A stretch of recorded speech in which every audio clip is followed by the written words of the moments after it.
முத்துராமலிங்க தேவர் தென் தமிழகத்தில் ராமநாதபுரம் மாவட்டம் பசும்பொன் எனும் சிற்றூரில் பிறந்தவர்.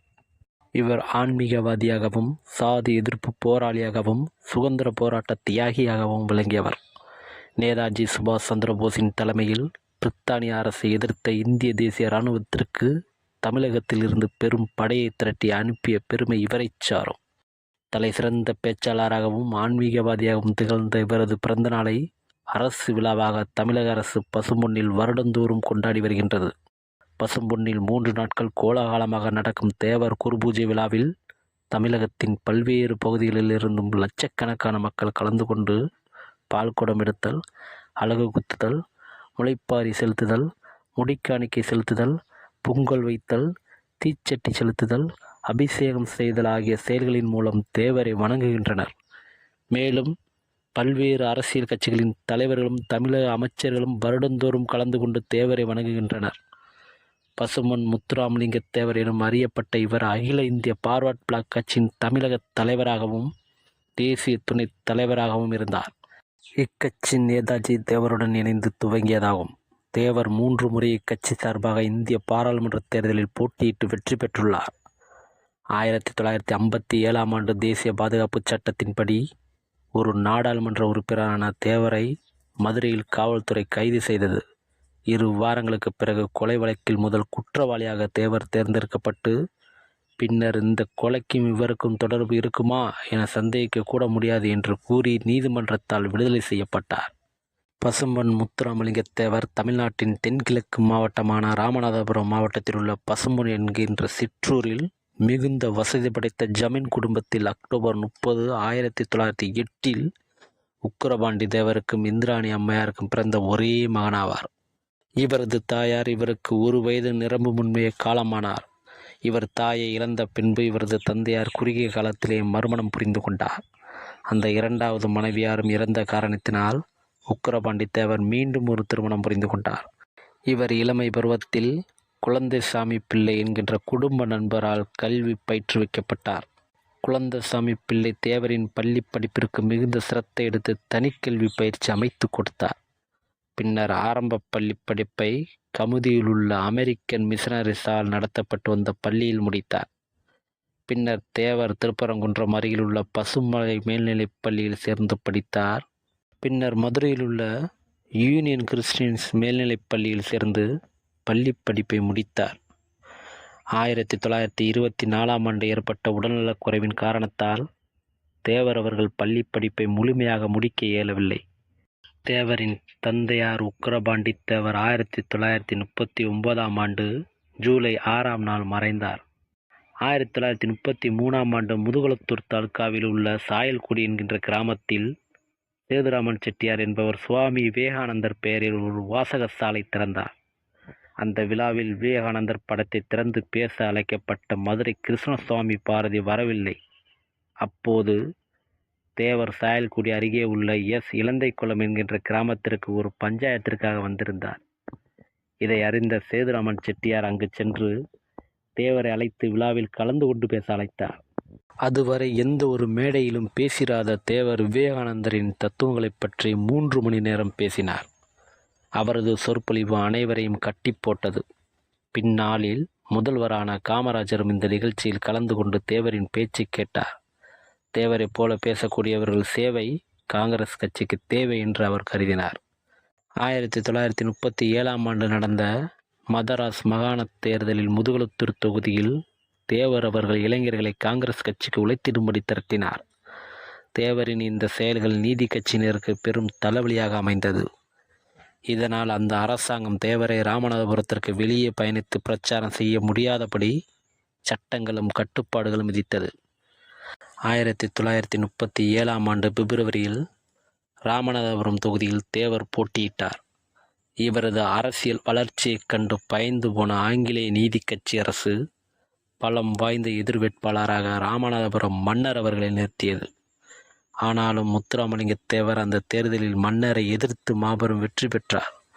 பின் வந்த தேர்தலில் வெற்றி பெற்ற காங்கிரஸ் கட்சி மாகாணத்தினை ஆளும் கட்சியாக உருப்பெற்றது.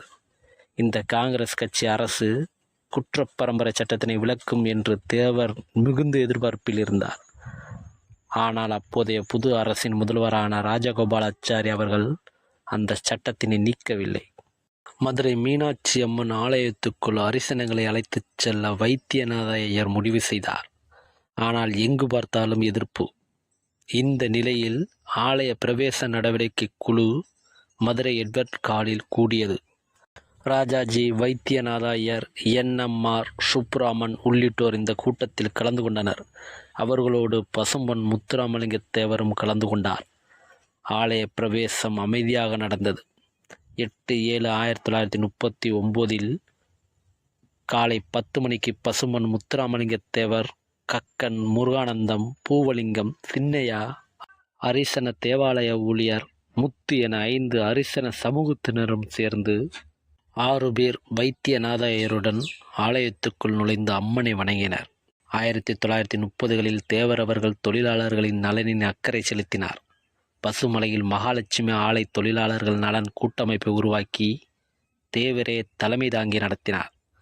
மகாலட்சுமி ஆலை தொழிலாளர்கள் சங்கமும் மதுரா பின்னலாடை ஆலை தொழிலாளர் சங்கமும் இணைந்து நடத்திய போராட்டத்தினை தேவர் தலைமை தங்கி நடத்தினார். பணி நீக்கம் செய்யப்பட்ட தொழிலாளர்களை மீள் பணியில் அமர்த்தும் போராட்டத்தில் தேவர் 1938ஆம் ஆண்டு அக்டோபர் 15ஆம் நாள் கைது செய்யப்பட்டு சிறை சென்றார். இந்த போராட்டங்களில் வெற்றியும் பெற்றார். பின்னர் 1945ஆம் ஆண்டு மதுரையில் TVS தொழிலாளர்கள் சங்க தலைமை பொறுப்பையும் ஏற்றார். தேவர் முதுகுளத்தூர் தொகுதியின் சட்டமன்ற உறுப்பினர் பதவியை ராஜினாமா செய்த காரணத்தினால் இந்த தொகுதிக்கு 1957ஆம் ஆண்டு ஜூலை 1ஆம் நாள் அன்று இடைத்தேர்தல் நடைபெற்றது. இதில் தேவரின் ஆதரவு பெற்ற பார்வர்ட் பிளாக் கட்சி வேட்பாளர் சசிவர்ண தேவர் வெற்றி பெற்றார். இந்த தேர்தல் முடிவு அறிவிப்பு நேரங்களில் ராமநாதபுரம் மற்றும் அதனை சுற்றியுள்ள பகுதிகளில் பதற்றம் நிலவியது. இது பின்னர் கலவரமாக வெடித்தது. பார்வர்ட் பிளாக் கட்சிக்கு அநேக ஆதரவளித்து வந்த மறவர் இனத்தவர்களும் காங்கிரஸ் கட்சிக்கு ஆதரவளித்து வந்த தலித் இனத்தவர்களும் பெருமளவில் மோதிக்கொண்டனர். இந்த கலவரம் ராமநாதபுரத்தை சுற்றியுள்ள கிராம பகுதிகளுக்கும் வேகமாக பரவியது. இதில் பலர் கொல்லப்பட்டனர். ஆயிரக்கணக்கான வீடுகள் தீக்கிரையாக்கப்பட்டன. இந்த கலவர நேரத்தில் லோக்சபா கூட்டத்தொடரில் கலந்து கொள்வதற்காக ஜூலை 17ஆம் நாள் டெல்லி சென்றிருந்த தேவர் அவர்கள் செப்டம்பர் 9ஆம் நாள் திரும்பவும் தென்னகம் வந்தார். செப்டம்பர் 10ஆம் நாள் நடந்த அமைதி பேச்சுவார்த்தை கூட்டத்தில் சசிவர்ண தேவர் மற்றும் வேலு குடும்பனுடன் முத்துராமலிங்க தேவரும் கலந்து கொண்டார். காங்கிரஸ் சார்பில் 6 தலித் தலைவர்களும் மேலும் பல நாடார் சமூக தலைவர்களும் கலந்து கொண்டனர். இந்த கூட்டத்தில் அனைத்து சமூகத்தினரும் இணக்கமாக வாழ்வதென்று முடிவு செய்யப்பட்டு கூட்டம் கலைந்தது. அப்போது தேவர் தேவாந்திரகுலம் சார்பில் கலந்து கொண்ட இம்மானுவேல் என்பவர் பிரதிநிதித்துவம் குறித்து கேள்வி எழுப்பினார். இதனால் அமைதி அறிக்கையில் அவருடன் கையொப்பமிட முடியாது என்று தெரிவித்தார். இதனால் தனித்தனி அறிக்கைகளில் கையெழுத்து பெறப்பட்டு பேச்சுவார்த்தை முடிவுக்கு வந்தது. மறுநாள் பரமக்குடியில் தியாகி இம்மானுவேல் சேகரன் கொல்லப்பட்டார். இந்த அரசியல் படுகொலை நிகழ்வு சில தினங்களில் சாதி சண்டையாக உருவெடுத்தது. தென் மாவட்டங்கள் சாதி கலவரத்தில் பற்றி எரிந்தன. கலவரம் காவல்துறை மூலம் கட்டுக்குள் அடக்கப்பட்டு சிறிது நாளில் தேவர் அவர்கள் பாதுகாப்பு சட்டத்தின் பெயரில் கைது செய்யப்பட்டு திருச்சிராப்பள்ளி மத்திய சிறையில் அடைக்கப்பட்டார். பின்னர் இந்த பாதுகாப்பு சட்ட வழக்கு தியாகி இம்மானுவேல் சேகரன் கொலையில் தேவர் சதி திட்டம் தீட்டியதாக குற்றம் சாட்டப்பட்டு கொலை வழக்காக மாற்றப்பட்டது. பின்னர் புதுக்கோட்டை நீதிமன்றத்தில் இந்த வழக்கு வழக்காடப்பட்டது. பார்வர்ட் பிளாக் கட்சி தேவர் மீதான இந்த வழக்கு அரசியல் காழ்ப்புணர்ச்சி காரணமாக தேவர் மீது போடப்பட்டது என்று கண்டனம் தெரிவித்திருந்தது. பின்னர் இந்த வழக்கின் முடிவில் தேவர் குற்றமற்றவர், நிரபராதி என்று இந்த வழக்கிலிருந்து ஜனவரி 1959 விடுவிக்கப்பட்டார். வழக்கிலிருந்து விடுபட்ட தேவர் அவர்கள் 1959ஆம் ஆண்டு நடைபெற்ற மதுரை நகராட்சி தேர்தலில் மும்முரமானார். இதில் கம்யூனிஸ்டுகள், இந்திய தேசிய குடியரசுக் காங்கிரஸ் ஆகிய கட்சிகளுடன் இணைந்து பார்வர்ட் பிளாக் கட்சி போட்டியிட்டது. இந்த தேர்தலில் பொழுதுதான் திராவிட முன்னேற்றக் கழகமும் உருவானது. இதில் தேவரின் கூட்டு கட்சிகள் வெற்றி வாகை சூடின. இதுவே தமிழகத்தில் காங்கிரசின் முதல் வீழ்ச்சியாகும். தொடர்ந்து வந்த தேர்தல்களில் தேவர் அவர்கள் உழைத்ததின் காரணமாகவும் உடல்நலக் குறைவின் காரணமாகவும் பொது வாழ்க்கையில் இருந்து சிறிது காலம் விலகியிருக்க நேர்ந்தது. பின்னர் 1962 மீண்டும் லோக்சபா தேர்தலுக்கு இவர் முன்னிறுத்தப்பட்டார். இந்த தேர்தல் பிரச்சாரத்தில் தேவர் ஒரே ஒரு பிரச்சார மேடையில் மட்டுமே தோன்றினார். இவருடன் சி. ராஜகோபாலாச்சாரியார் அவர்களும் தேவரும் இணைந்து தோன்றிய கடைசி பிரச்சார மேடை இதுவே ஆகும். தேவர் மீண்டும் இந்த தேர்தலில் வெற்றி பெற்ற பின்பு உடல்நலக் குறைவின் காரணமாக அப்போது நடைபெற்ற கூட்டத்தொடரில் பங்கேற்க டெல்லி செல்ல முடியவில்லை. உடல்நலக் குறைவு பாதிக்கப்பட்டு இருந்த பசும்பொன் முத்துராமலிங்க தேவர் 1963 அக்டோபர் 29 அதிகாலை 5 மணியளவில் மரணமடைந்தார். அவரது உடல் மறுநாள், அதாவது அக்டோபர் 30 பசும்பொன்னில் வள்ளலாரில் முறைப்படி பூஜை நடத்தி அமர்ந்த நிலையில் அடக்கம் செய்யப்பட்டது. இவர் மறைவின் காரணமாக அருப்புக்கோட்டை லோக்சபா தொகுதியில் நடைபெற்ற இடைத்தேர்தலில் மீண்டும் பார்வர்ட் பிளாக் கட்சி போட்டியிட்டு தோற்றது. இதுவே தமிழகத்தில் இக்கட்சியின் முதல் தோல்வியாகும்.